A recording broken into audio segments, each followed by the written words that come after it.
My name is Evelyn Carter. I'm 60, 4 years old, and just 3 weeks ago, I buried my husband, Robert. The flowers from his funeral were still sitting in vases around the house when the phone calls started. That morning, I was in my kitchen in Portland, Oregon, just staring at a mug of coffee I hadn't touched. It was the mug my granddaughter gave me years ago, the one that says, "World's Best Grandma." Even that felt strange to hold now. Truth is, everything felt strange. My own home, my reflection in the hallway mirror. Even the sound of my voice when I answered the phone. It was my son, Mark. He's 33 now. But he spoke to me with that same impatient tone he used as a teenager when he wanted something. Only this time, he wasn't asking, he was telling. "Mom, this house is too big for you," he said. "The mortgage has to be killing you." I told him there was no mortgage. Robert paid it off years ago. I never mentioned it to the kids, and I never corrected them when they assumed I was still paying one. Sometimes, letting people believe what they want makes life easier. Mark gave this little laugh, short, sharp, not the kind of laugh his father used to give. He said Robert's pension couldn't possibly cover my expenses, and that I needed to downsize.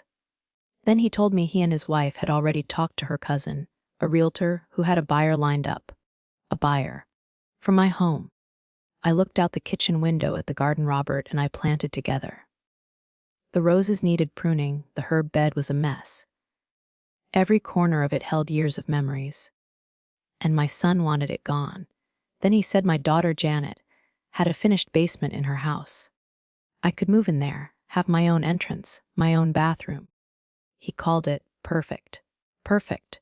Like I was just another piece of furniture they needed to store somewhere. I didn't argue. I just told him I'd think about it, and then I hung up. That night, I went into Robert's study. In his desk, hidden under old tax returns, I found a folder. Inside were bank statements, investment papers, and the deed to a little cottage in Seville, Spain. Robert had bought it as a surprise for our retirement. Paid for in full. I remembered him telling me once, "Let them think we're struggling, Evie. It builds character." Back then, I thought it was a joke. Now I understood. The next morning, I went to see Robert's lawyer, Connie Miller. She looked me straight in the eye and said, "Evelyn, everything is in your name. Your children have no claim to your property." And as Robert wished, they have no idea the cottage even exists. For the first time in weeks, I felt lighter. Walking out of her office, the cold air hit my face, but inside, I felt warm. I knew exactly what I was going to do, and it wasn't moving into anyone's basement. I didn't sleep much the night after Mark's call. I lay in bed staring at the ceiling, listening to the soft ticking of the radiator and the wind pushing against the maple tree outside my bedroom window. Every creak and sigh of the old house felt louder without Robert here. I kept going over the conversation in my head. The way Mark had spoken to me, so certain, so matter of fact, as if my life was a problem on his to-do list. I knew my children loved me in their own ways, but I also knew they had stopped seeing me as me. To them, I was Mom, the dependable, older woman who would eventually need managing. Sometime around 3 in the morning, I made a decision. If they thought I was ready to be packed away into a basement, then I was going to show them exactly how wrong they were. The next morning, I woke up earlier than usual. I made myself a pot of coffee. Too strong, the way Robert used to say I ruined it, and carried the mug into the spare bedroom that had been Mark's growing up. His baseball trophies were still on the shelf. Posters of rock bands from the 90s still clung to the walls, their corners curling. The room smelled faintly of dust and that old carpet cleaner we used to buy in bulk. I went to the garage and brought in 2 large cardboard boxes. If Mark thought I needed to downsize, I figured I might as well start, just not in the way he imagined. One by one, I started packing his things. The baseball glove Robert bought him when he was 10. His Little League jersey, still stained from the championship game. Old report cards I'd kept, some with proud comments from teachers, others with the notes about talking too much in class. I wrapped everything in newspaper so it wouldn't get damaged. And with each item I packed, I thought about what it meant to keep something. To me, these were memories. To Mark, they were forgotten clutter in a room he hadn't slept in for over a decade. If he wanted me to move out of my house, then I'd give him back the weight of his own memories. By mid-morning, I'd moved on to Janet's old room. The upright piano was still against the far wall. She had begged for that piano when she was 8, promising to practice every day. We made it 6 months before the lessons stopped. The bench was still filled with sheet music covered in little doodles and penciled in hearts over the treble clef. I sat on that bench for a moment and let myself remember the Christmas mornings, the birthday parties, the sound of the kids running up and down the hallway. I wasn't packing these things because I didn't care about them. I was packing them because they no longer belonged to me in the way they once did. Around 11, I called a moving company. I told them I had 2 deliveries, one to Mark's house, one to Janet's. When the man on the phone asked what I was sending, I said, memories. Things they wanted to keep. There was a pause before he said, "We'll treat them carefully, Mom."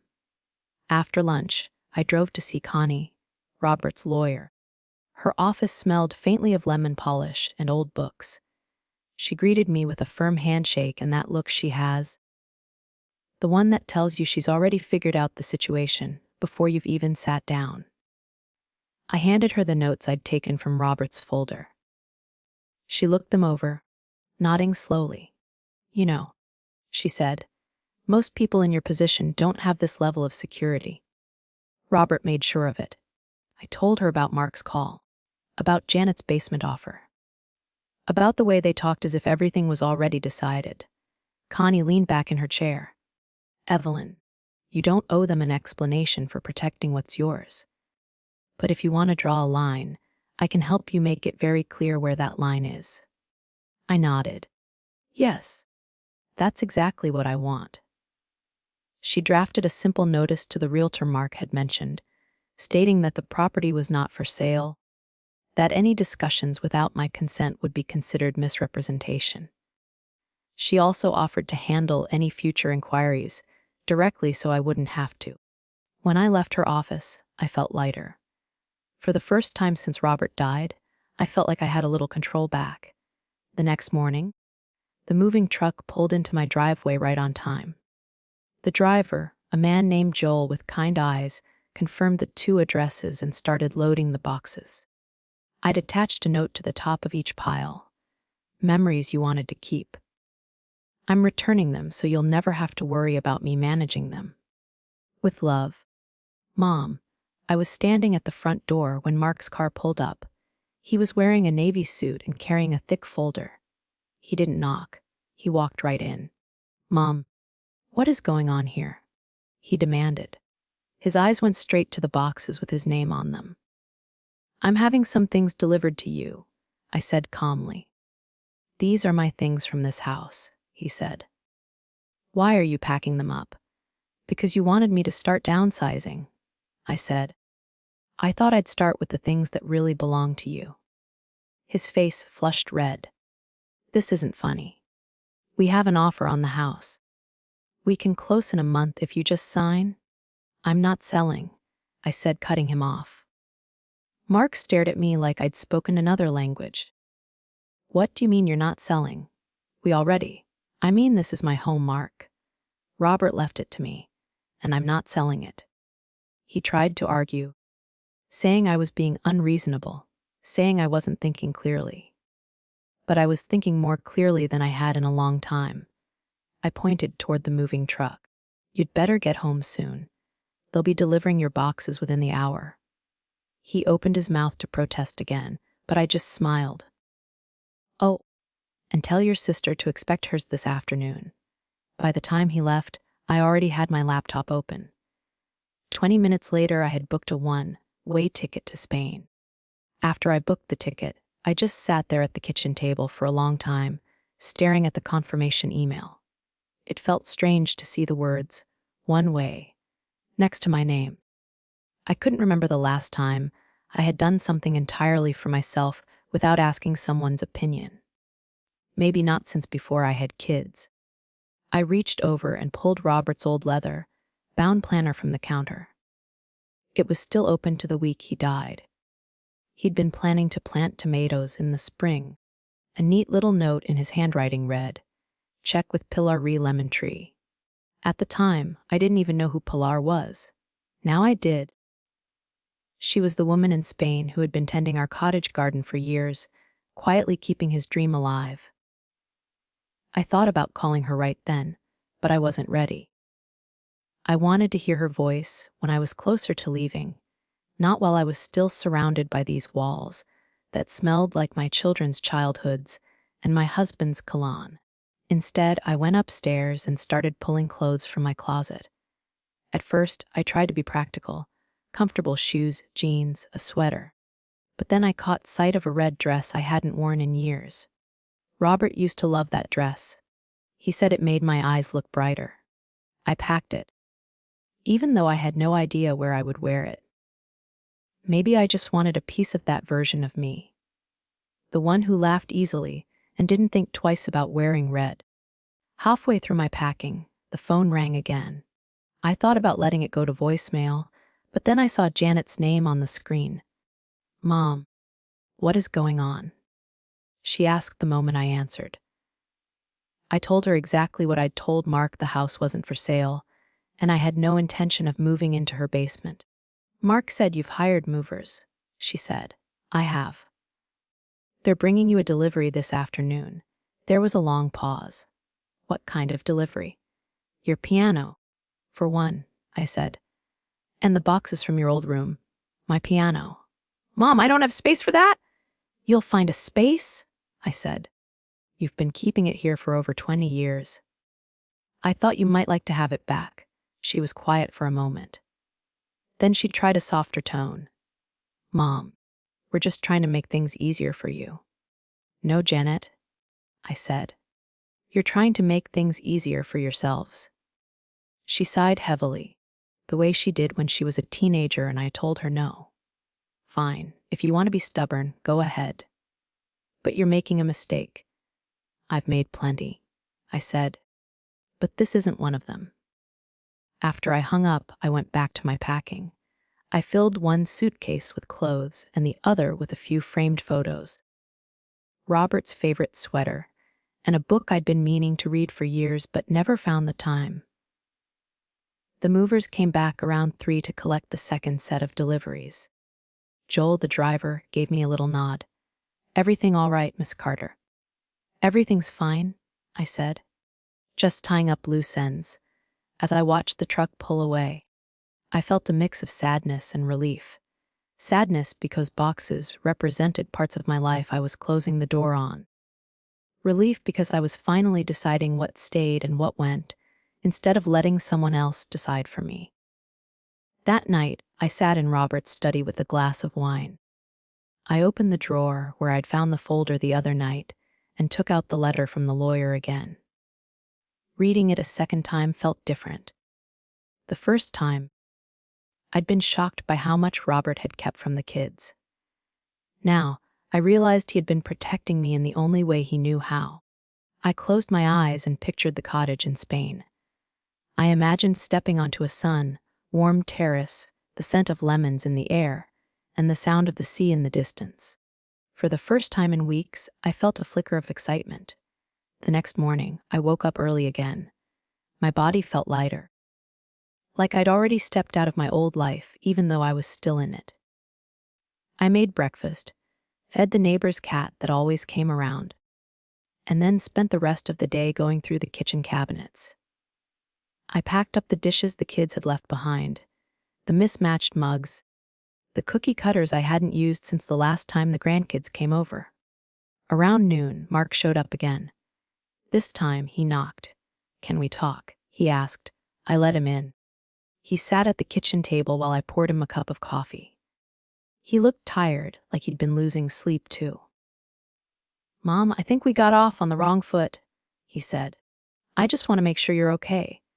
"I am," I said. "In fact, I'm better than I've been in a long time." He glanced at the half-packed boxes stacked in the corner. Then why does it look like you're moving? Because I am, I said. Just not where you think. His brow furrowed. What do you mean? I'm going to Spain, I said. Robert bought a cottage there for our retirement. I'm going to live in it for a while. Mark blinked at me. Spain? Mom, that's insane. You can't just... I can, I said gently. And I am. He stared at me for a long moment, then shook his head. You're running away. No, I said. I'm running toward something. He didn't know what to say to that. He just sat there, turning his coffee mug in his hands. I could see the little boy he used to be in his face just for a second. Then it was gone. When he left, I felt a strange calm settle over me. The hardest part was done. I'd told both of them. Now all that was left was to go. That evening, I called Pilar. Her voice was warm and welcoming. Say, Aura Carter, she said. Your husband spoke of you often. The house is ready. You will love it here. I think I will, I said. And for the first time since Robert died, I truly believed it. The days leading up to my flight were a blur of sorting, packing, and making quiet decisions I didn't feel like explaining to anyone. I didn't tell my neighbors much, just that I was going away for a while. Mrs. Green from 2 doors down brought over a pie. For the road. And I thanked her without mentioning that I planned to give it to the movers the next day.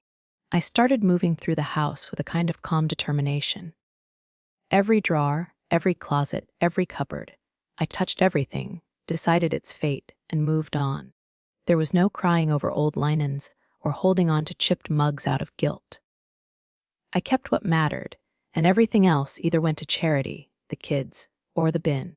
The guest room became a staging area for the things I wanted to take with me. Clothes, of course, but also a few of Robert's belongings. A photo of us in Venice. The watch he wore every day, the little brass compass he carried when we went hiking. And I packed the mug that said World's Best Grandma. Even though the title felt complicated now, Janet called twice more, each time with a new reason why I should postpone any travel. She warned me about health insurance, about safety, about how lonely it would be. I told her I appreciated her concern and changed the subject. I didn't have the energy for more arguments. Mark didn't call again, but I got a text from his wife. Lorraine, we're worried about you. Please reconsider selling the house. I didn't reply. On the morning of my flight, Joel and his crew came one last time.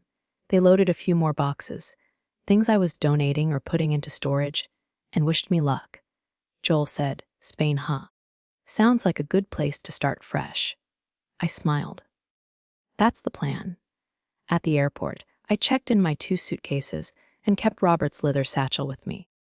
Inside was my passport, the letter from him, and the envelope with the debit card he'd called my Independence Fund. I went through security, found my gate, and sat by the window watching planes take off. When my boarding group was called, I felt a rush of nerves, not fear exactly, but a sharp awareness that I was about to step out of my old life completely. I found my seat by the window, buckled in, and looked out at the rain streaking the glass. The first leg of the flight took me to Atlanta. I had a 3-hour layover, which I spent walking slowly through the terminal, people watching, and treating myself to a real meal. I didn't check my phone once. On the overnight flight to Madrid, I took the window seat Robert always preferred. The cabin lights dimmed, and the hum of the engines became a kind of lullaby.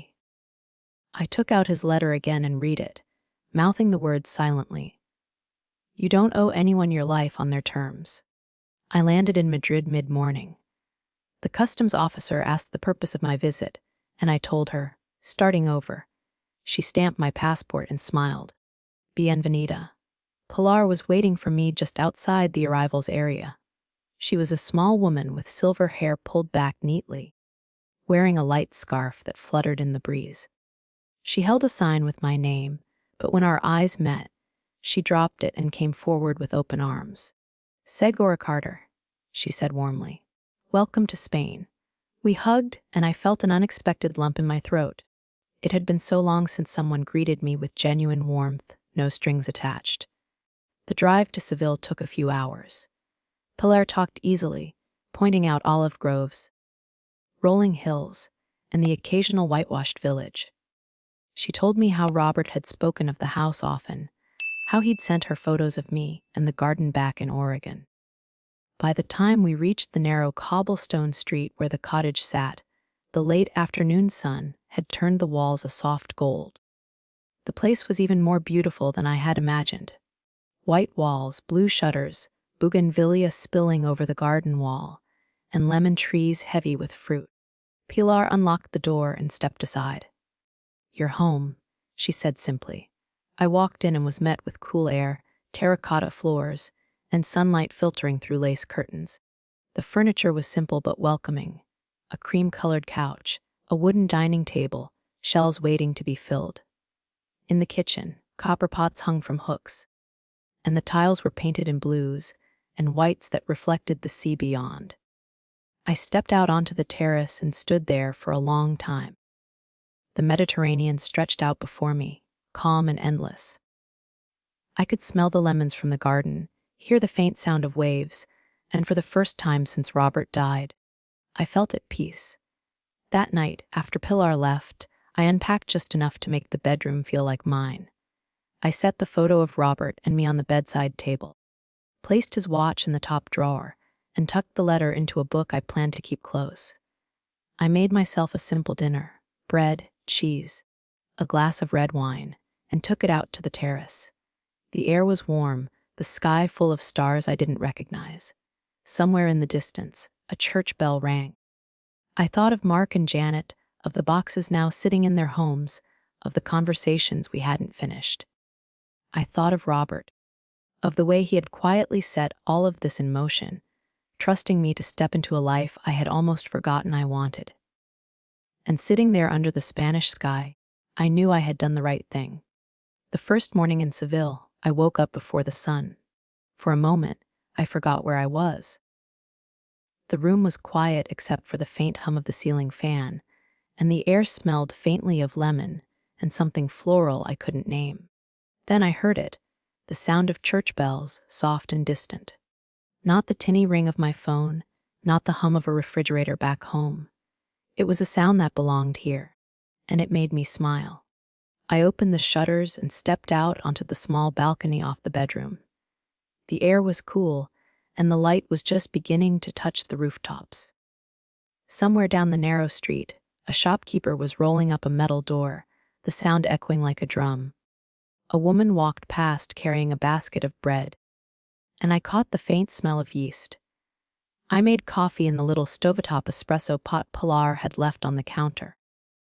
It was stronger than anything I'd ever made back in Oregon, and I drank it slowly while leaning on the terrace railing, watching the street come alive. People greeted each other by name. They stopped to talk. Nobody was rushing. After breakfast, Pilar arrived with a basket of groceries: fresh eggs, tomatoes, a loaf of bread still warm from the oven. She wore a wide-brimmed hat and moved with the energy of someone half her age. "You must eat well here," she said, placing the basket on the counter. "In Spain, we take our time with food. It is not just eating, it is living," I laughed. "I think I could get used to that." She stayed for coffee and told me about the neighborhood. There was a market every Saturday in the square, a cafe 2 streets over that made the best tortilla spadola, and a small pottery shop where the owner also gave lessons. "You should try," she said. "Your husband always said you liked to make things with your hands." I nodded, remembering the afternoons I'd spent in our Oregon garden, arranging flowers just so. Or the way I used to bake bread from scratch before life got too busy. Somewhere along the line, I'd stopped making things unless they were necessary. By mid-morning, we walked to the market together. The streets were narrow, the buildings close enough that you could almost touch both sides if you stretched out your arms. Bougainvillea spilled over balconies, and every so often I caught a glimpse of the sea between the rooftops. The market was a mix of colors and smells: Spices piled high in little pyramids, fresh fish laid out on ice, baskets of oranges and lemons that seemed too bright to be real. I bought more than I needed, just because it all looked so beautiful. Back at the cottage, I spent the afternoon arranging the kitchen shelves. I placed the blue and white plates where I could see them, put the copper pots within easy reach, and lined the window with small potted herbs I had picked up at the market. It felt good to make the space my own. It wasn't until early evening that I noticed my phone buzzing on the table. I'd turned it off the night before, but I'd forgotten that messages still pile up, waiting for you when you turn it back on. There were 6 missed calls from Janet, 4 from Mark, and 2 from numbers I didn't recognize. One voicemail from Janet began with, "Mom, this is getting ridiculous," and ended with her saying she was worried about what people will think. I deleted it without listening to the rest. Instead, I sent a short text to both of them. "I'm safe. I'm in Spain. I'll be in touch when I'm ready." Then I put the phone back on the table and went out to the terrace. The sun was setting, painting the water in shades of gold and pink. I poured myself a glass of wine and sat there until the sky turned dark. For the first time in years, I ended my day without a single item left on someone else's list. And that, I thought, might be the start of everything. The next morning, I decided to take Pillar's advice and walk to the pottery shop she'd mentioned. The streets were still quiet, but I could hear the faint clinking of cups and plates from the cafes preparing for the day. The shop was small, with shelves full of bowls, mugs, and vases in deep blues, warm terracottas and creamy whites. The owner, a man named Miguel, had hands that looked permanently dusted with clay. "You are the American," he said with a smile when Pilar introduced me. "Your husband wanted to buy plates from me once, but he said the shipping would be too expensive." That caught me off guard. Robert was here. Miguel nodded. "Just for one day years ago. He said he was buying a house nearby for his wife. He asked me to keep an eye on it, but Pilar does that better than anyone." I didn't know whether to laugh or cry. I ended up doing a little of both. Miguel offered to let me join a beginner's class that afternoon.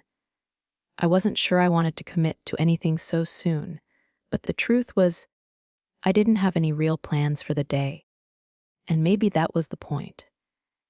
I had spent so many years with every hour accounted for, that the idea of spending 2 hours making something that didn't need to be made felt strange and freeing. The clay was cool and heavy in my hands at first, and my first attempt at shaping it into a bowl looked more like a lopsided hat.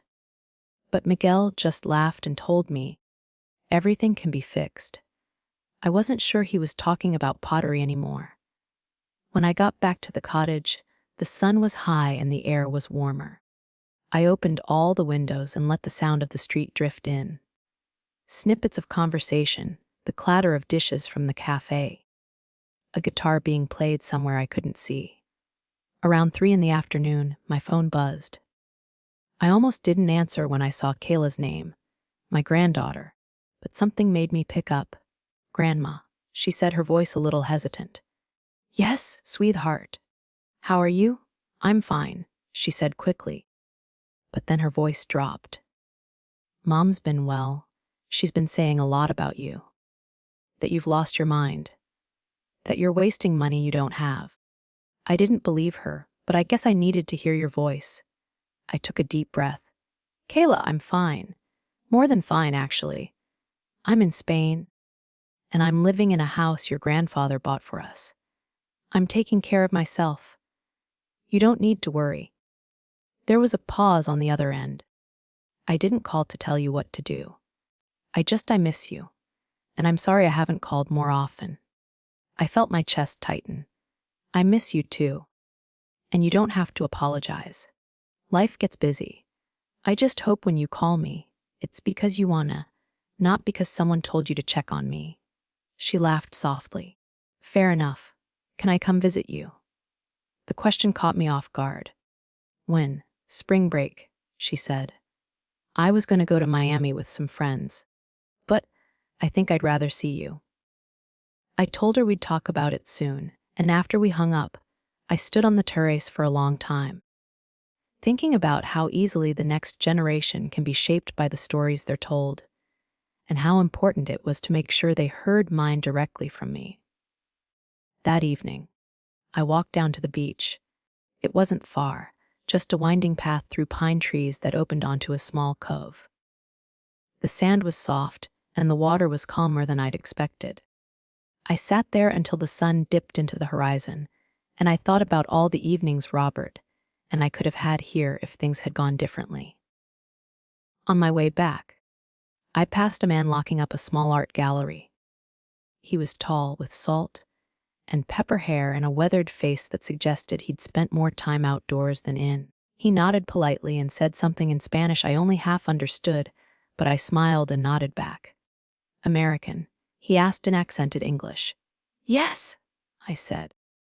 Just moved here? Welcome, he said simply, and then went back to locking the door.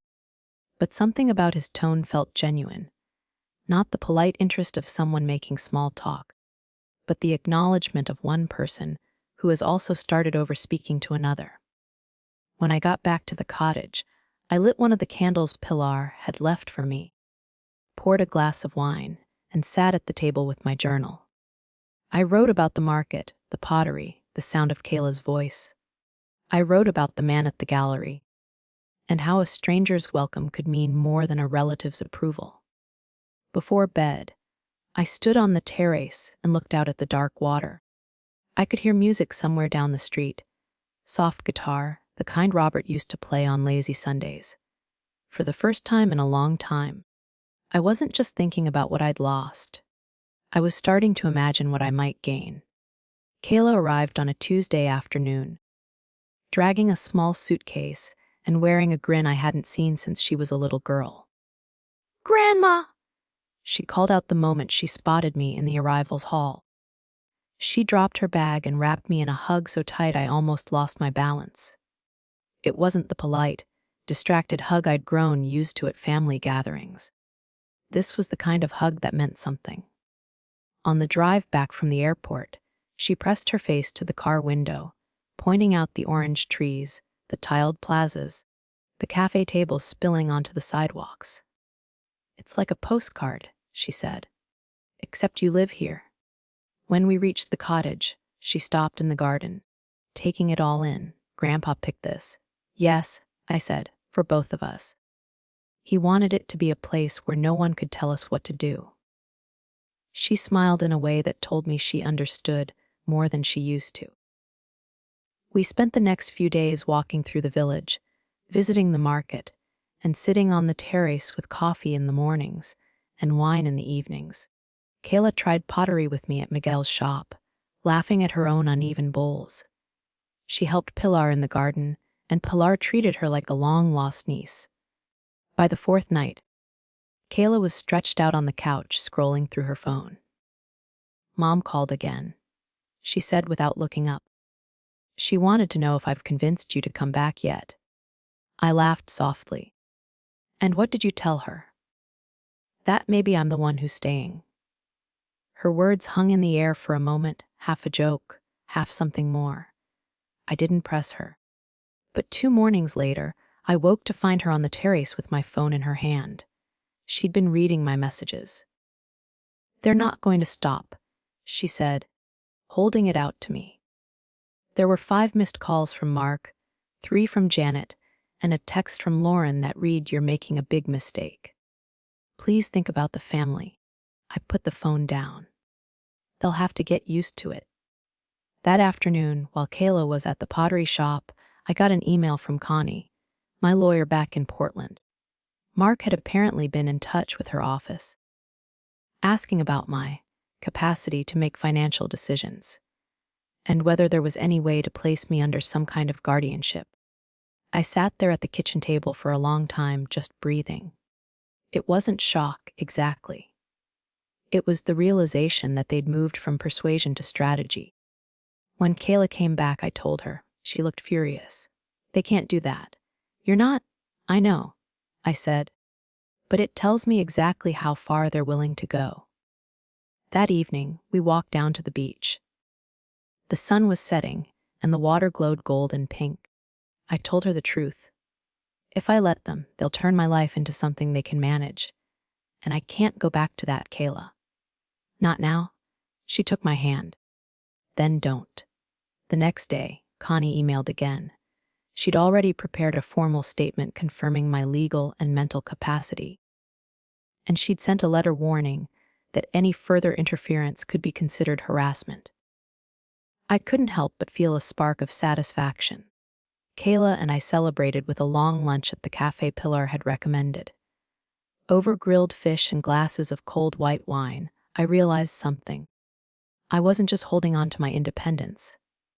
I was starting to enjoy it. But I also knew my children well enough to understand this wasn't the end of it.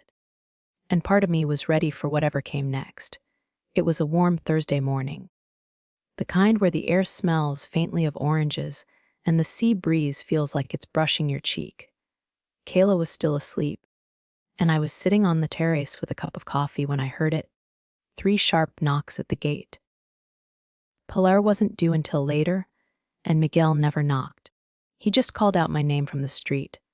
So when I opened the gate and saw Mark standing there, suitcase in hand, my stomach tightened. "Mom," he said, smiling like we'd just run into each other at the grocery store. Surprise. I didn't return the smile. "What are you doing here? Can't a son visit his mother?" He stepped inside without waiting for an invitation, glancing around like he was inspecting the place. "Nice setup you've got here. Bigger than I imagined." I could feel my jaw tightening. "How did you find me?" Janet called Connie's office. They didn't tell her anything, but, small towns have loose lips. I put a few pieces together. Kayla emerged from the kitchen, hair a little messy from sleep, eyes narrowing. "Did Mom send you?" Mark laughed, holding up his hands like he was harmless. "I'm just here to make sure everything's okay. And maybe to talk about the house back in Portland. It's sitting empty. That's wasted value." I set my coffee down and looked at him steadily. "That house is not your concern." He shifted his weight, putting on that earnest tone he used to get out of trouble as a kid. "Look, Mom, I get it. You want to live your dream. But you can't do that forever. This place is beautiful, sure, but it's not practical. You're alone here. Anything could happen." "I'm not alone," I said, glancing at Kayla. "And practicality is a matter of perspective." Kayla crossed her arms. "She's happier here than I've ever seen her." "Why is that so hard for you to accept?" Mark sighed, like we were the unreasonable ones. "Because she's making decisions that affect all of us.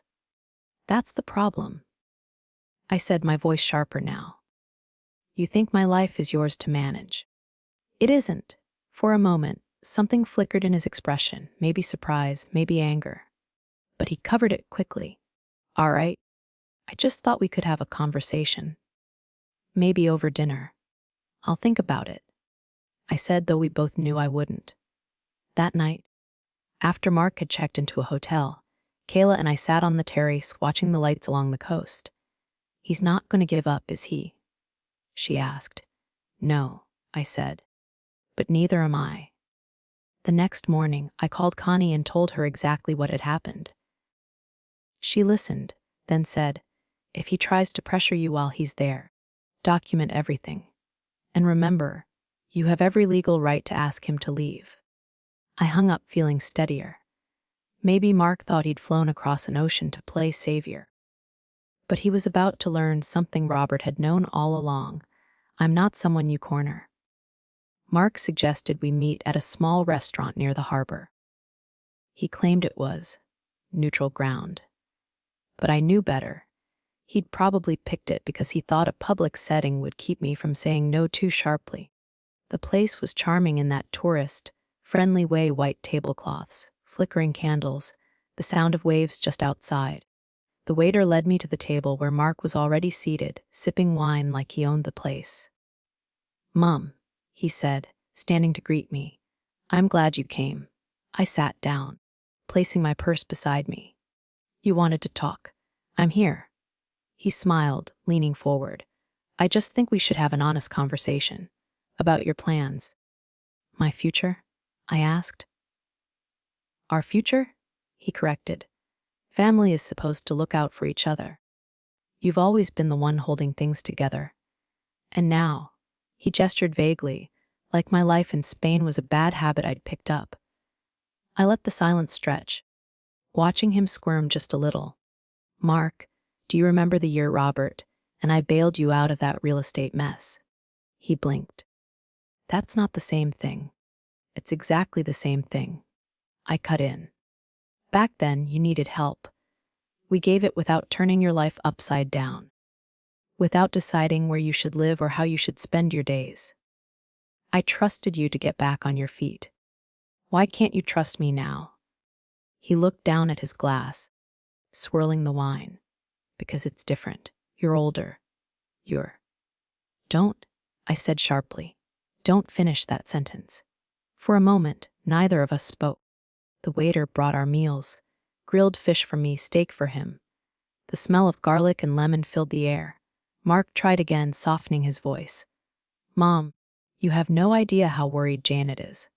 She feels like you're slipping away from the family. I smiled faintly. Maybe I am.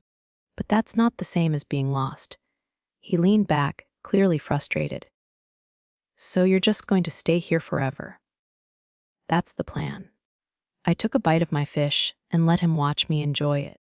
And Mark, this isn't open for negotiation. His jaw tightened. You're making a mistake, maybe, I said. But it's mine to make. We finished the rest of the meal mostly in silence. He paid the bill, perhaps hoping it would feel like he still had the upper hand. But as we walked out into the warm night air, I could feel the shift. He'd come here thinking he could reason me back into his plan, and he was leaving with nothing. On the walk home, I stopped by the seawall, listening to the waves slap against the stones. For the first time in years, I didn't feel the need to justify myself to anyone, and that, I realized, was the kind of freedom you couldn't buy, inherit, or negotiate. You just had to claim it. Mark left on a Sunday morning. No dramatic goodbye. No lingering hug, just a quick, I'll be in touch, before he wheeled his suitcase down the cobblestone street. Kayla and I watched from the terrace until he turned the corner. She let out a long breath. Do you think that's the end of it? She asked. I shook my head. No, it's the start of the quiet part. That's when people like Mark make their next move. For a few days, life returned to its gentle rhythm. We went to the market, had long lunches, and Kayla learned how to throw a clay vase without it collapsing in on itself. Pilar brought over lemons from her tree, and we baked a cake together. It felt peaceful. Then Connie called. Her voice was calm, but I could hear the tension underneath. Evelyn, I just got notice that someone, most likely Mark, contacted your bank in Portland. They requested a review of your accounts, citing concerns about your mental competence. I closed my eyes for a moment, letting the words sink in. And the bank called me before proceeding. Legally, they can't freeze your assets without a court order. But Evelyn, he's trying to build a case. Kayla was sitting across from me, watching my face. I put the call on speaker so she could hear. He's not going to win, Connie continued. But I want you to be prepared. If he pushes this into court, you'll need documentation. Not just from me, but from a physician here, confirming you're fully capable of managing your affairs. I thanked her, hung up, and sat back. Kayla looked ready to explode. He's not even here anymore and he's still trying to control you. I took a slow sip of my coffee. That's the thing about control. It doesn't depend on proximity. It depends on access. And right now he thinks he has some. What are you going to do? She asked. I smiled, though it wasn't a light smile. I'm going to take away every bit of access he thinks he has. That afternoon, I met with Miguel's cousin, who worked at the local notary's office. Within 2 days, all my primary accounts were moved to a Spanish bank. The Portland house title, which I'd been meaning to update, was transferred into a living trust I controlled exclusively. Every legal and financial thread Mark might try to pull was cut, tied, and tucked neatly out of his reach. On the day the transfers cleared, I stood in the courtyard, sunlight on my face, and felt something I hadn't felt in months: absolute security. That evening, I emailed Connie. Tell Mark's lawyer that all my affairs are in order and fully compliant with the law. If they try again, we'll be ready. Kayla raised her glass of wine at dinner. To Grandma, the most unstoppable woman I know. We clinked glasses, and though I knew the storm wasn't over, I also knew this: every time he came for me, I'd be stronger than the time before. It started with a photo. Kayla found it on her phone one morning while we were having breakfast. An image of her sister, Lauren, sitting in a cafe in Portland. The caption underneath read, "Miss you. Wish you were here to talk some sense into Grandma." Kayla stared at it, her fork frozen halfway to her mouth. She hasn't texted me in months. Now suddenly she wants to talk about you. Mark's behind it, I said. He's trying to pull you into this so he doesn't have to keep coming at me directly. Kayla frowned, scrolling. She says she's worried about you, that you're isolating yourself. Do you believe that? I asked. Her eyes softened. No, but she's my sister, and she's never been this pushy. That afternoon, Lauren called. I could hear her voice through the phone as Kayla paced the terrace. Kayla, listen. I'm just saying, she's all alone out there. Wouldn't it be better if she came back? We could help her, sell the house, get her into a nice place. Kayla cut her off. A nice place. She's living in a beautiful home, surrounded by friends, doing exactly what she wants. She doesn't need rescuing. Lauren's tone shifted, getting sharper. You sound just like her. She's pulling you into her fantasy. Do you even know what Mark's dealing with, trying to keep her safe? Kayla's jaw tightened. You mean trying to control her? Yeah, I know all about that. She hung up before Lauren could respond. Later, Kayla found me in the garden. She's not going to stop. They're going to keep poking at me until I give in. I put down my watering can. Then we don't give them anything to work with. The next day, I called Connie and asked her to draft a formal letter, not to Mark, but to Lauren, stating that all my affairs were in perfect order, that I was of sound mind, and that any attempt to interfere would be considered harassment under Spanish law. I sent it by email and by registered post. 3 days later, Lauren posted a family photo on social media with the caption, "Some people forget where home is." Kayla showed it to me, waiting for my reaction. I smiled, not because it was funny, but because it told me exactly how rattled they were. They're playing the long game now, I said. But so am I. That night, as the church bells echoed across the square, I sat on the terrace with my journal. I wrote down every step they'd taken since this began. Every call, every message, every little dig disguised as concern. I wasn't just keeping a record for legal reasons. I was keeping one for myself. Because one day, when this was over, I wanted to remember exactly how hard they tried to pull me back, and how I never let them. It was a Wednesday afternoon when Pillar buzzed my door, her voice crackling through the intercom. "Evelyn, there's a young woman here for you. She says she's your granddaughter." My stomach tightened. I opened the door to see Lauren standing there, suitcase in hand, sunglasses perched on her head. She looked every bit the polished Portland professional. Designer jeans, silk blouse, a smile that didn't quite reach her eyes. "Surprise," she said. I didn't move to hug her. "You came a long way without warning me. Just thought I'd see how you were doing in person." I let her in, and Kayla's face lit up, at first. Then she caught the undercurrent, the way Lauren's eyes swept the apartment like she was taking inventory. The first day was polite enough. We had lunch at my favorite tapas bar, walked by the river, smiled for photos Lauren insisted on taking, for Mom. But by the second evening, her real purpose surfaced. We were sitting on the terrace after dinner, the scent of jasmine thick in the air. Lauren set down her wine glass and leaned forward. Grandma, I need to be honest. Mark's worried. We all are. You've built a life here, sure. But the house in Portland is sitting empty. You could sell it, move back, be closer to family. Family, I repeated. You mean Mark? She didn't flinch. He's willing to make you an offer. Half the sale price in cash, the rest in a trust. That way you're secure. But he can manage the property and investments. I laughed softly.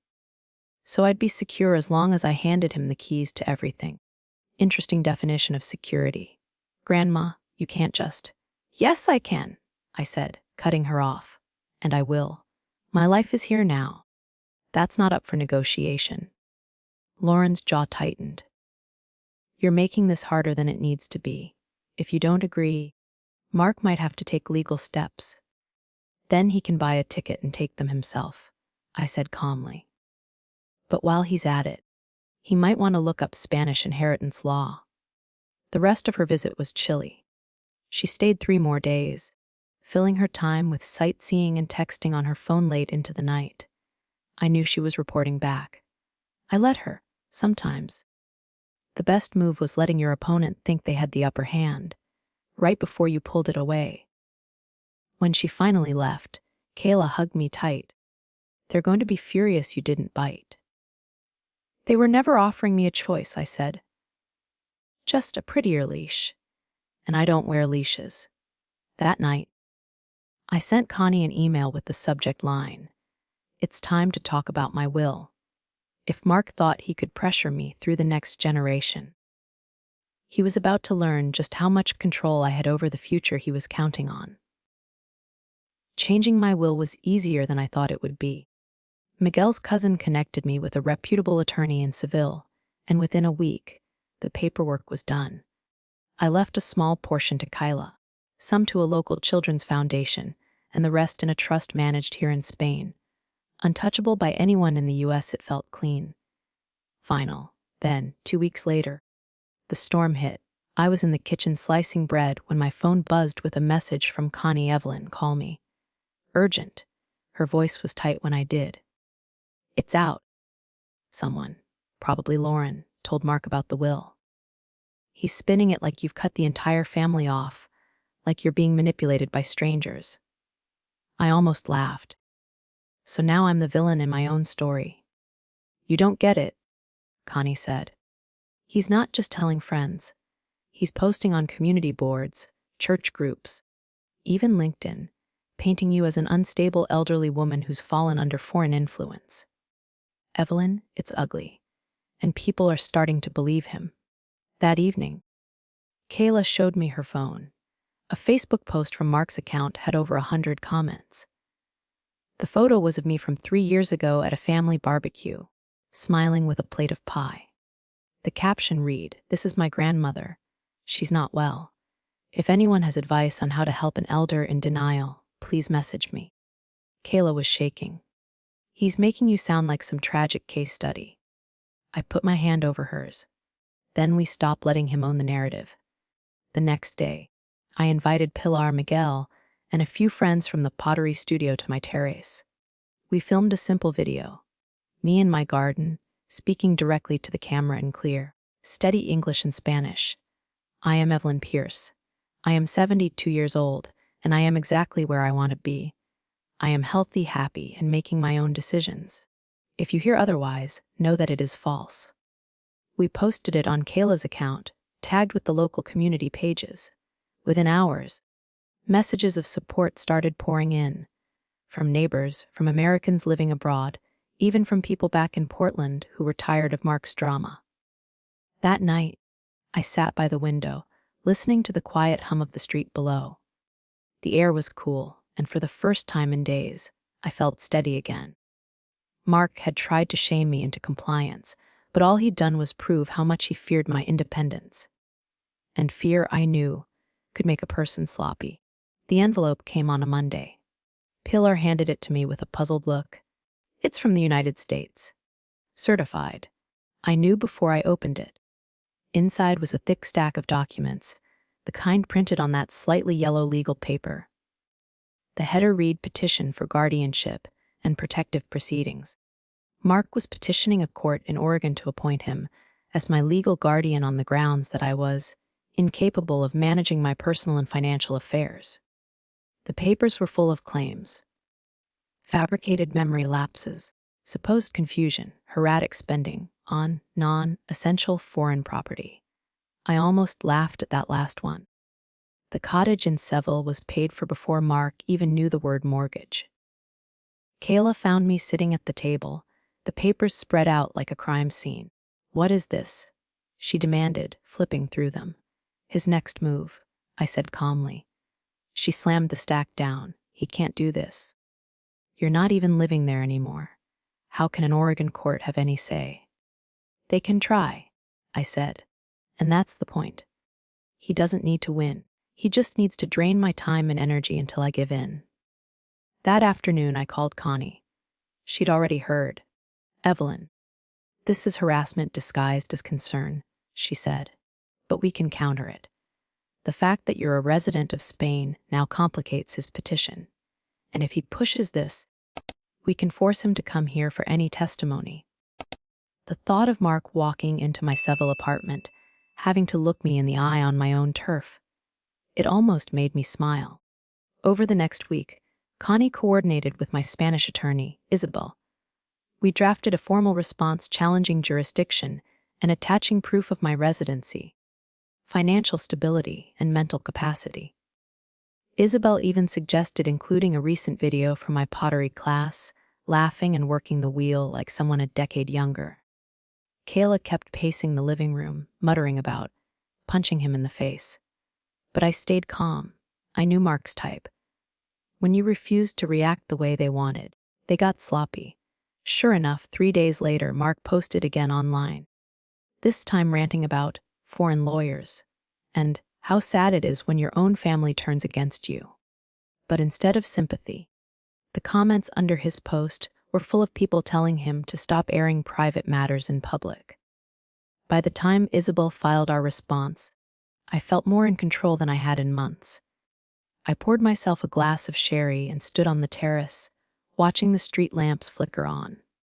Mark had just escalated the game, but I had no intention of playing by his rules.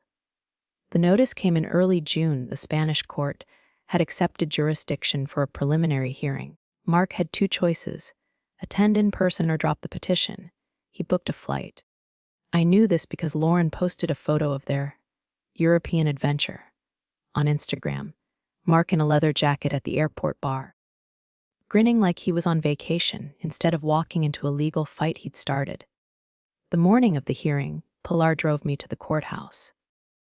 I wore a simple navy dress, pearl earrings Robert had given me for our 25th anniversary, and a silk scarf in soft gold. I wanted to look like myself, calm, steady, unshaken. Mark was already there when we arrived. He stood with Lauren in the hallway, speaking rapidly into his phone.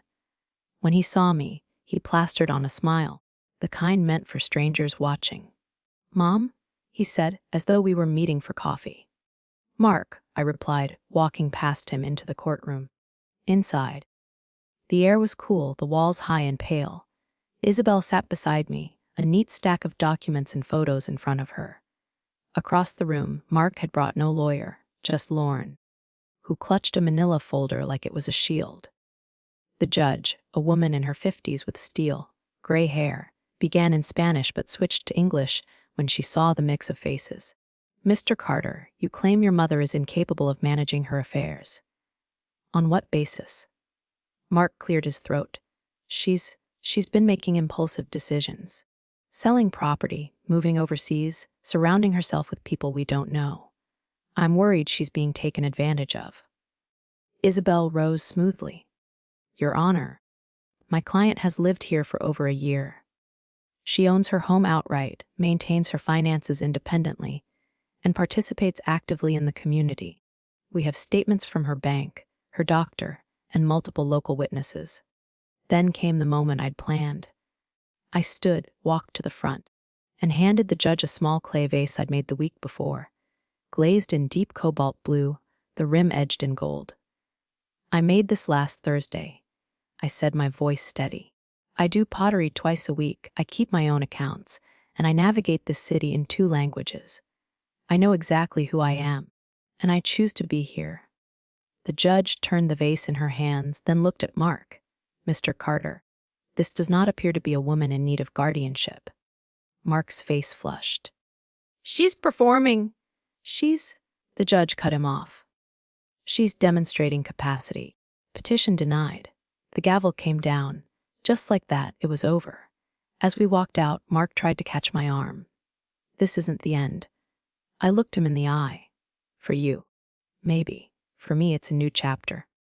Outside, the sunlight was blinding, the plaza alive with the sounds of street musicians. Pilar handed me my scarf, and I tied it loosely around my neck, feeling lighter than I had in months. Mark had come to take something from me. Instead, he left with nothing but his own humiliation. 2 weeks after the hearing, I thought maybe, just maybe, Mark had finally let go. I was wrong. Kayla was the first to see it. She burst into my kitchen holding her phone. Face pale. "Grandma, you need to read this." It was an article on a U.S. news site, the kind that mixed human interest with just enough scandal to keep people scrolling. The headline read, "When Elderly Parents Push Family Away. One Son's Story." The photo was of me, taken without my knowledge at last year's church picnic in Portland. The article described me as, once, vibrant woman now isolated in a foreign country, and painted Mark as the devoted son who only wanted to protect his mother from questionable influences abroad. He imped in court hearing. Only that. Oh, first it'll help him blocked by legal loopholes. Line read. Rejecting felony alien was possibly based fluvae expolio for my assets. The comment section was a battlefield. Some called me selfish, others said Mark was a manipulator. A few even speculated about my mysterious European friends, like I was starring in a cheap thriller. Pilar read the piece over my shoulder and muttered something sharp in Spanish about men who mistake control for love. That night, I sat on my terrace with a notebook, watching the lights of Seville shimmer against the river. Robert used to say, "When someone tells your story for you, they'll always make themselves the hero." I wasn't going to let Mark write the ending. The next morning, I called Connie and Isabel. We drafted a response, not to him, but to the same news outlet. This time, I told my own story in my own words, my marriage, the cottage, the decision to start over in Spain. I included photos of my garden, my pottery, and a shot of me with my friends at the studio, laughing with clay-covered hands.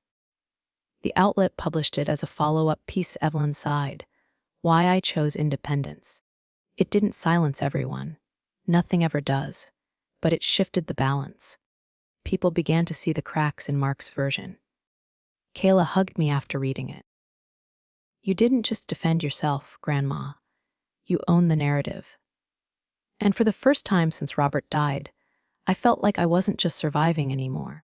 I was living, and doing it on my terms. The email came from a producer at American Spotlight, one of those prime, time investigative shows that blended human drama with glossy production. They'd seen both Mark's article and my rebuttal. They wanted to tell the full story, and they wanted us both together in their New York studio. At first, I laughed. Why on earth would I get on a plane just to give him a bigger stage? I told Pilar as we sat in the courtyard cafe. But Connie, ever the strategist, had another take. "Evelyn, right now, his narrative is still floating out there. He's painted you as the absent, stubborn mother. This could be the moment to look into a camera and let America see exactly who you are." I wasn't sure. Mark thrived on public scenes. He'd twist any question, try to provoke me. Still, I thought of Robert's old advice: if you're going to speak, make sure you choose the room. I called the producer back. "I'll come," I said, "but under one condition. I get to speak first." The day of the taping, I arrived in New York a day early, checked into a quiet hotel near Central Park, and met the show's host in private. She was a sharp woman in her 40s with the kind of direct gaze you can't bluff. I told her everything. The petition, the smear campaign, The court in Seville. She listened without interrupting. The next morning, under the bright studio lights, I sat in a high, back chair across from an empty one. Mark entered, flanked by Lauren, both wearing carefully composed expressions. The cameras rolled. The host turned to me first. "Evelyn, why do you think you're here today?" "Because my son decided that my independence was a problem he needed to solve," I said. "And when he couldn't solve it privately, he tried to solve it publicly." Mark shifted in his seat. "I'm here because I care about my mother.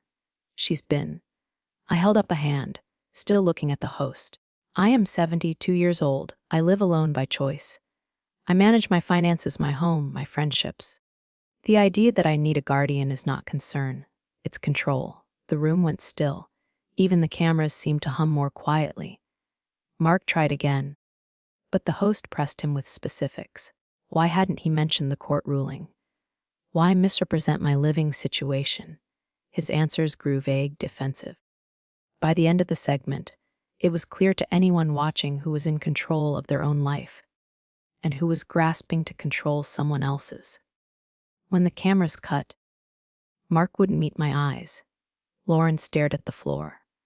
As I walked out into the New York air, the city loud and alive around me, I realized something important. I wasn't just defending my choices anymore. I was showing every other parent, grandparent, and elder out there that they could do the same. And that, I thought, was the kind of story worth telling. The episode aired on a Thursday night. By Friday morning, my inbox looked like a dam had burst. Messages poured in from strangers, some kind, some furious. There were widows telling me I'd inspired them to travel, adult children thanking me for reminding them to respect their parents' autonomy, and a few were less generous. One email read, "How dare you abandon your son? You're selfish and ungrateful." Another, "Mark was right. You're being used and you're too blind to see it." I ignored them at first, but by the end of the week, it became clear something more organized was happening. Kayla came over with her laptop open. "Look at this, Grandma." It was a Facebook group, Save Evelyn Carter, with hundreds of members. The banner photo was of me from that same church picnic, smiling at someone off camera. Mark was one of the moderators. They posted wild theories, claims that Pilar was siphoning my money, that Isabel was a foreign handler, even that I was suffering from early dementia and refusing treatment.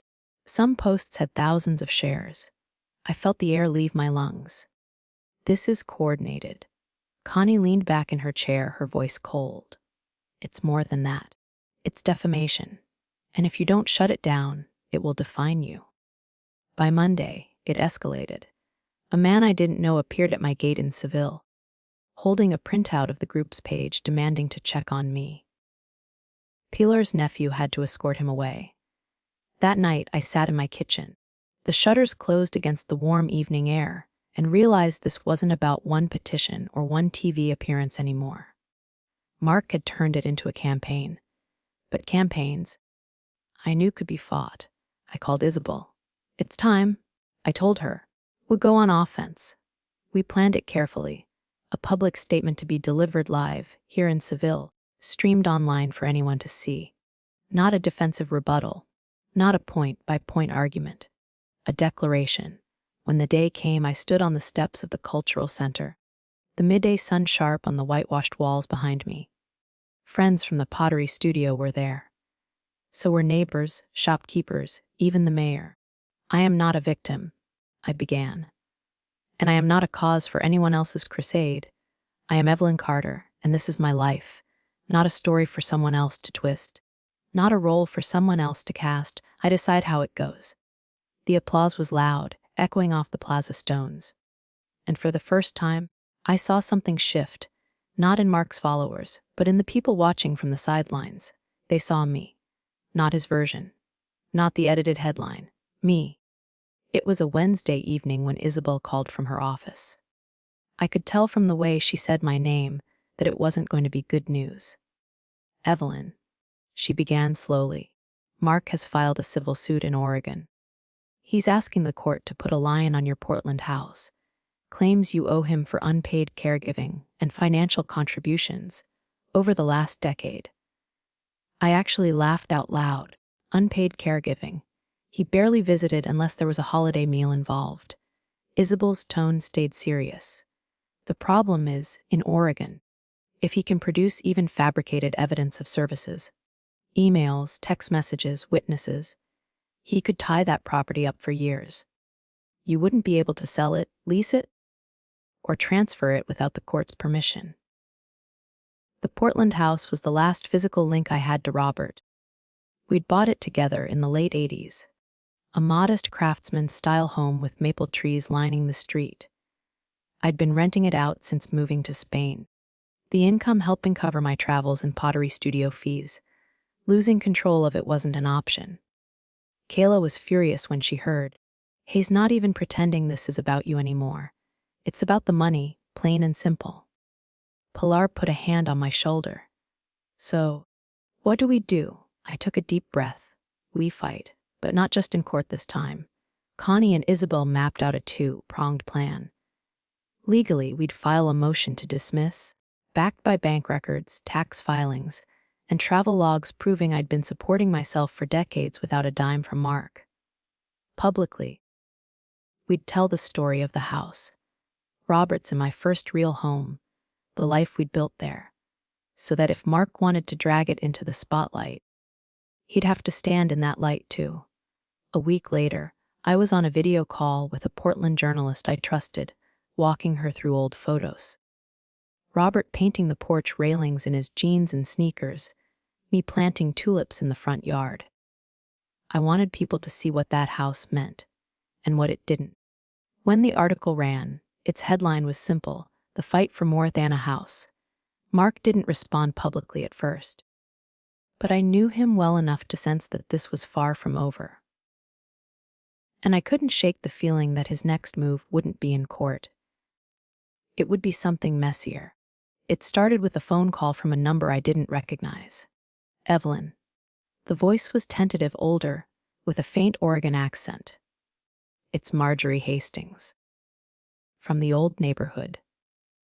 I hadn't spoken to Marjorie in at least 20 years, not since Robert and I moved out of that first apartment near Hawthorne Boulevard. She was a pleasant enough neighbor back then, until she got into one too many people's business. "I've been contacted," she continued, "by your son, Mark. He said you might be unwell, that you've been manipulated. He asked me to share what I remembered about your marriage, and, well, about Robert." A cold shiver went down my spine. "And what exactly does he think you remember?" Marjorie hesitated, and that silence told me everything. Mark wasn't just grasping now. He was digging. Into my marriage, my friendships, even the years when Robert and I had our worst fights. The next week, an old coworker from the Portland Library emailed me, saying Mark had reached out asking about financial irregularities during my time there. Then a former church acquaintance messaged me about family disputes Robert supposedly mentioned in the 90s. He was casting a net, hoping something, anything, would stick. Kayla slammed her coffee cup down when I told her. "He's not looking for truth, Grandma. He's looking for gossip. And he's going to twist it until it sounds like proof." Isabel agreed. "This isn't about the lawsuit anymore. He's trying to tarnish your credibility before the court date, so anything you say looks suspect." That night, I sat in my study, the fan humming overhead, and opened Robert's old leather-bound journal. He'd been a quiet man, not one for long speeches, but he wrote everything down: dates, events, even small notes about arguments we'd had. As I read through the pages, an idea began to form. If Mark wanted to turn the past into a weapon, maybe it was time to open the past myself, on my terms. Connie was cautious when I told her, "You're talking about going public with your private life. Once you do that, you can't take it back." "I know," I said, closing the journal gently. "But if the truth's going to come out, I'd rather it be the real truth than Mark's version of it." I didn't announce it ahead of time. No press release, no grand build-up. Just me. A small table in the Seville Cultural Center, and a stack of copies I'd made from Robert's journal. Every page I was willing to share. Neighbors came, friends from pottery class. Even the mayor showed up again. Isabel stood beside me, one hand resting lightly on my shoulder. I've been told my past is now a matter of public interest. I began, my voice steady. So here it is. In Robert's own words. I read aloud from entries spanning 3 decades. Notes about our move to Portland, the lean years when we were fixing the house room by room. And yes, the arguments. Robert had never painted me as perfect. He wrote when I was stubborn, when I refused his advice, when I fought him over finances.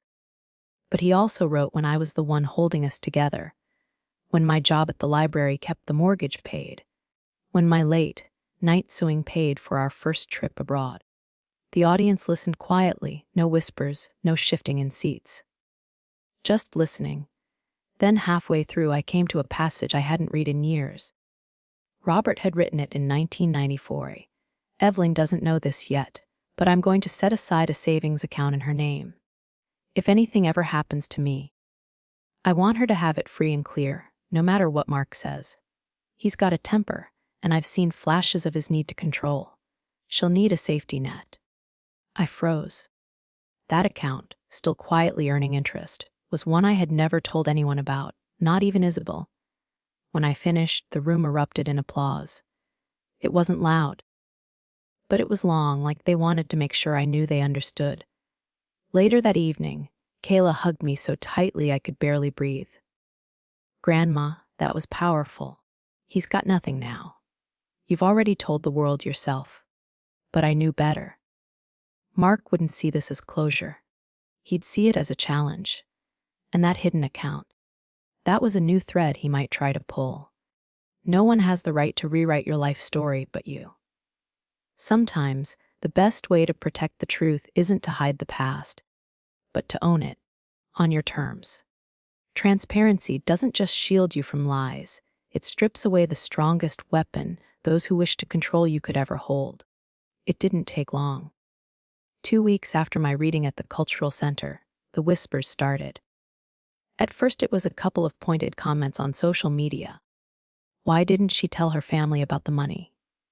Then it was a blog post on a self-proclaimed family justice site, accusing me of hiding marital assets and deceiving her next of kin. Mark had found his hook. He started appearing on small local podcasts in Oregon, his voice dripping with false concern. I just want transparency, he'd say. If my mother had nothing to hide, why keep an entire bank account secret for 30 years? By the time a Portland morning show picked it up, the narrative had shifted from Evelyn's independence to Evelyn's deception. Kyla slammed her laptop shut after watching one clip. He's not even pretending to care about you anymore. He's building a case for the court of public opinion. The truth was, I had kept that account private because Robert intended it that way. It wasn't about secrecy, it was about safety. But explaining that to people who'd already decided I was some kind of schemer felt like shouting into the wind. Isabel called with an idea. If he's going to drag this into the open, let's control the context. Show exactly why Robert did what he did. Make it human, not transactional. So, I did something that surprised even May. I invited a journalist from the same morning show to Seville. I walked her through Robert's journals. Through the years we'd built our lives from scratch, through the moments when Mark had been absent entirely. We filmed in my garden, with the orange trees heavy with fruit, the air warm and golden. I wanted every viewer to see the life I'd built, not as a secret, but as a choice. When the segment aired, it didn't erase all the damage. But it did something more important. It made people stop and think. And Mark, he went quiet, not defeated, just regrouping. Which somehow felt even more dangerous. When someone twists the truth to fit their own agenda, silence won't save you, clarity will. The more you control your own story, the less power anyone has to weaponize it against you. The letter came on a Friday afternoon. Heavy cream paper, embossed with the seal of the Multnomah County Court. Mark had filed a formal petition to have me declared mentally unfit to manage financial assets. If granted, he would gain control over not just the disputed inheritance, but my current accounts, my property in Seville, everything. It was the most aggressive move yet. Kayla read the papers twice, her voice shaking. He's trying to strip you of your independence, Grandma. This isn't about money anymore. It's about control. The petition was laced with selective facts. Robert's journal excerpt about the secret account, my recent media appearances, even my occasional forgetfulness with dates or names. All framed to paint me as unstable. I took the document and sat quietly at the kitchen table, tracing the raised edge of the court seal with my thumb. I'd known Mark could be ruthless. I just hadn't realized how far he'd go to win. Isabel was blunt. What can fight this? But it means going to court in person. It means standing there under oath while his lawyer tries to dismantle you piece by piece. I looked out the window at the orange trees swaying in the afternoon breeze. I thought about Robert, about how he'd fought for me in his own quiet way. And I thought about the women I'd met at the cultural center, the ones who whispered they wished they'd spoken up before it was too late. "I'll go," I said finally. "If he wants a fight in front of a judge, then we'll have it. And I'm not walking into that courtroom to defend just my bank account. I'm defending the right to live my own life."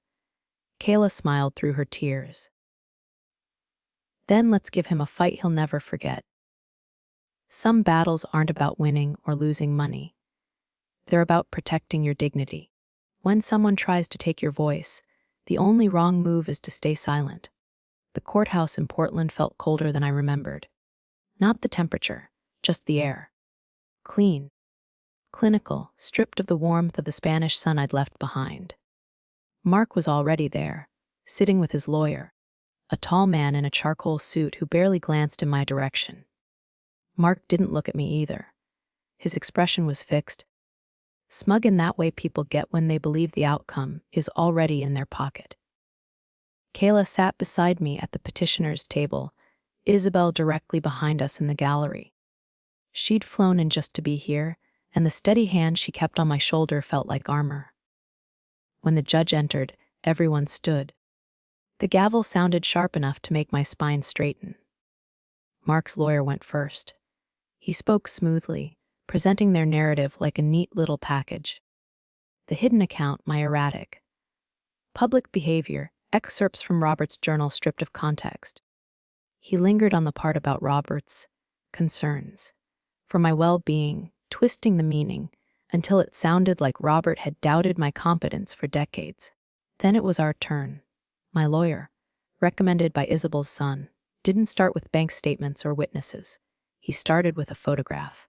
It was from 1995, me, Robert, and a much younger Mark standing in front of the half-finished house we'd poured every weekend into. My hands were covered in paint. Robert was grinning like a boy. Mark's arm was around my waist. "This," my lawyer said, "is the woman Mr. Walker wants you to believe has never been capable of managing her affairs. This is the woman who kept a family afloat through a recession, who turned a rundown shell of a house into a home." He moved from there to character witnesses. Neighbors from Portland, the current mayor of Seville, even the cultural center director who flew in on her own dime. They spoke of my sharp memory for details, the programs I'd organized, the accounts I'd balanced down to the last cent. By the time I took the stand, I could feel the tide shifting. When the judge asked why I'd kept the account Robert had set aside for me, I answered plainly. Because it was his gift to me, not to our son, not to the family, to me. I never touched it until after his death. And the only reason I'm talking about it now is because my son has chosen to make my private life public. The judge leaned back, studying me over the rim of her glasses. I didn't know what she was thinking, but I knew this much. Mark hadn't expected me to sound this certain. When the gavel fell to adjourn for the day, he finally looked at me. And for the first time in years, I saw uncertainty in his eyes. When the truth is on your side, don't be afraid to put it under the brightest light you can find. Lies shrink when they can't hide in the shadows. 2 days later, we were called back into court. The air felt heavy, like a storm pressing down. Mark sat stiffly beside his lawyer, jaw tight, eyes locked on the judge's bench. I could tell he was rehearsing a victory speech in his head. The judge began reading her decision in the same steady, unhurried voice she'd used all week. She acknowledged the petition, the testimony, the evidence, pausing long enough after each point to make the tension almost unbearable. And then she said the words I hadn't let myself hope for. The court finds insufficient evidence to declare Mrs. Evelyn Walker unfit to manage her own affairs. The petition is denied. The gavel struck once, final and sharp. Kayla gripped my hand so tightly I thought my fingers might bruise.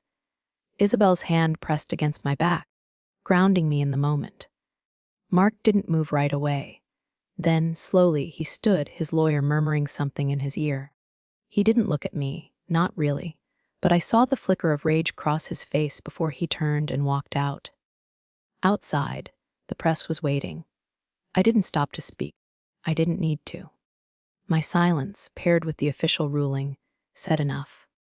Back at Kayla's house, we sat in the kitchen drinking coffee, the winter light spilling across the table.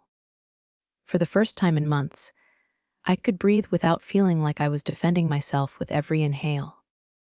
That night, I went through Robert's journals again, not because I needed proof for anyone else, but because I wanted to remember who we'd been, and why he'd trusted me with his final wishes. Mark might come back someday with another angle, another story to twist, but he'd never again be able to question my right to live on my own terms. Winning in court is one thing. Winning back your peace is another. Sometimes, the real victory is knowing you stood your ground and refused to let anyone else write your ending for you. The morning after my return to Seville, I woke up to the sound of church bells echoing through the narrow streets. The sun spilled across the whitewashed walls of my courtyard, painting the orange blossoms in gold. I made coffee, sat at the small wooden table Robert and I had bought decades ago, and listened to the city breathe. It felt like the first truly quiet morning in years. Mark's silence since the trial had been absolute, no calls, no letters, no veiled threats through lawyers, just absence. And while part of me longed for some small sign of reconciliation, another part knew that the space he'd left was a gift, one I intended to use. I kept busy. The cultural center was thriving, and the scholarship fund we'd launched was already helping its first group of young women start their own paths. I taught them not just how to manage money, but how to protect themselves, how to spot manipulation before it could take root. Every so often, Robert's journal would call to me from the bookshelf. I'd take it down, run my fingers over the worn leather, and read a page or two. His words had aged like fine wine, still strong, still warm, still exactly what I needed to hear. He had trusted me with more than just money. He'd trusted me with the continuation of the life we'd built together. And I intended to honor that. I wrote Mark one last letter, not to open the door for him, but to close it gently. I told him I wished him well, that I hoped he found peace in his own way. But I also told him that my life was not waiting for his approval, and never would again.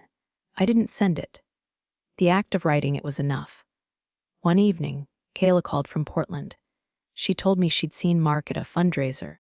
He'd looked tired, older, and she swore there was a flicker of something in his expression when her name came up. Maybe regret, maybe not. Either way, I realized it no longer mattered to me, because my life was here. My friends, my work, my mornings under the Seville sun. The battles were behind me, and the future was mine to shape. If Mark ever came back with sincerity, the door was ajar just enough for him to step through. But if he didn't, I would still be whole, strong, free. And as I sat in my courtyard that night, a candle flickering beside me, I whispered a quiet promise to myself. From now on, I will live on my own terms, and no one else's. Your peace is worth more than any inheritance. Money can be rebuilt, assets can be replaced, but your dignity and autonomy are priceless. Protect them fiercely. and never hand them over to someone who sees them as bargaining chips. What would you have done in my place? Would you have left the door open for Mark or closed it forever? Share your thoughts in the comments. I'm curious how you would handle a situation like this. And if this story moved you, don't forget to like, share, and subscribe for more powerful true life stories on Telling Story with me.